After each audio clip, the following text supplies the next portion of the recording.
How to share someone's stories on Facebook. Sharing someone else's Facebook story is now possible because Facebook now has the feature of sharing the story simple and easily. So here is how to do so. First of all, simply open the Facebook app on your mobile device and make sure that you are logged into your Facebook account. Once inside the Facebook app, all you have to do is look for the story you want to share. So here I am tapping on the first story I'm saying. You can simply search for the person and look for any story you want to share. But for an example, I'm just tapping on one of my story. So once I tap on the story, you can see three dot icon available at the top right corner of your screen. Make sure to tap on it and some options will be available on your screen.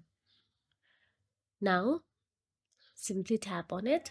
From there, tap on the copy link option available there and copy it to your clipboard. Now you can paste it anywhere and the story will be shared easily.